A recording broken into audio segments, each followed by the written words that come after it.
बेटी हुई गर्भवती तो पिता ले गया नदी में और तड़पा तड़पा कर मार डाला। उफनाते पानी में वह 18 साल की लड़की गिड़गिड़ाती रही, बाहर निकलने के लिए तड़पती रही, लेकिन उस पत्थर दिल और सगे बाप का कलेजा बिल्कुल नहीं पसीजा। उसने खुद अपनी बेटी की गर्दन पकड़ी और पानी में डुबो कर रखा, और जब उसकी सांसें हमेशा के लिए थम गई तो वह आखिर में उस लाश के पैर छूकर माफी मांगने का पखंड करने लगा। यह पूरी दर्दनाक और दिल दहला देने वाली दरअसल आगरा के पसौनी थाना क्षेत्र की है। मूल रूप से आगरा के बसोनी का रहने वाला लखपत नाम का शख्स अपने परिवार के साथ पिछले 15 सालों से दक्षिण दिल्ली के तिहाड़ी इलाके में रह रहा था, और इस परिवार पर दुखों का पहाड़ तब टूटा जब करीब 8 साल पहले इन बच्चों की मां की मौत हो जाती है, और मां के जाने के बाद घर पूरी तरह की जिम्मेदारी 18 साल की बेटी ने उठाई थी।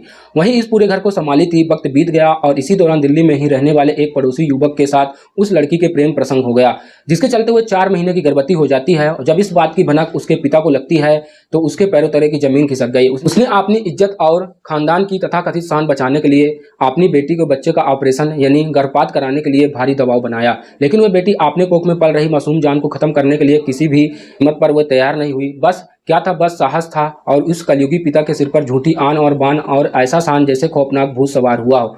उसने अपने ही खून को मिटाने की साजिश रच डाली, और वह 28 जुलाई को अपनी बेटी को दवा दिलाने के बहाने और इलाज के बहाने वह दिल्ली से बिला फुसलाकर आगरा के पुश्तैनी गांव ले आया। और इसके बाद वह 29 जुलाई की रात के पिता लखपत और उसका दामाद मिलकर उस बेकसूर लड़की को चंबल नदी में बिल्कुल सुनसान और वीरान बिहड़ इलाके में ले गए। और नदी किनारे पहुंचकर उस जल्लाद बाप ने अपनी बेटी से कहा कि तू खुद इस नदी में कूदकर अपनी जान दे दे। बाप की ऐसी बातें सुनकर डर के मारे कांपते हुए वह बेटी नदी में कूद तो गई, लेकिन जैसे हुए पानी गहरा हुआ तो उसकी हिम्मत टूटने लगी। वह जान बचाने के लिए तैरकर बाहर आने की कोशिश करने लगी, फिर लेकिन किनारे पर खड़ा हुआ है पत्थर दिल बाप जरा भी नहीं पसीजा। और इसके बाद उस दरिंदे ने खुद पानी के अंदर जाकर अपनी बेटी की गर्दन दबोच ली और उसे तब तक पानी में डुबो रखा जब तक उसे चीखें और सांसें हमेशा के लिए शांत नहीं हो गई। और अपनी ही बेटी का खून करके उसके बाद उस कातिल बाप ने चालाकी दिखाई और दिल्ली के पास जाकर पुलिस थाने में बेटी की गुमशुदगी की एक झूठी रिपोर्ट दर्ज करा दी ताकि किसी को उस पर शक ना हो। लेकिन दिल्ली पुलिस का सातिर दिमाग और झूठी कहानी को भाप गया। जब पुलिस ने सख्ती से पूछताछ शुरू की तो उस कातिल लखपत बाप ने अपना सारा जुर्म कबूल दिया, और इसके बाद दिल्ली और यूपी पुलिस की संयुक्त टीम आरोपी के पिता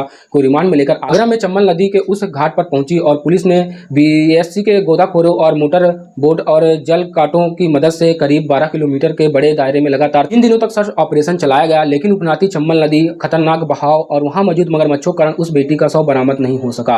अंदेशा यही जता रहा है कि तेज बहाव में शव आगे कहीं बह गया होगा या फिर भयानक मगरमच्छों का निवाला बन गया होगा। जिस बेटी ने मां के जाने के बाद पूरे घर को अपनी पलकों पर बैठाकर संभाला था, उसी बेटी को समाज में अपनी झूठी नाक बचाने के लिए इस समाज और अपने मौत के मुंह में ढकेल दिया गया। दोस्तों, आज इस झूठी शान और इज्जत के नाम पर अपनों की जान लेने वाले ऐसी सोच के बारे में आपकी क्या राय है? कमेंट बॉक्स में अपना अनुभव और अपनी राय जरूर रखिएगा। ऐसे लोगों के साथ क्या होना चाहिए?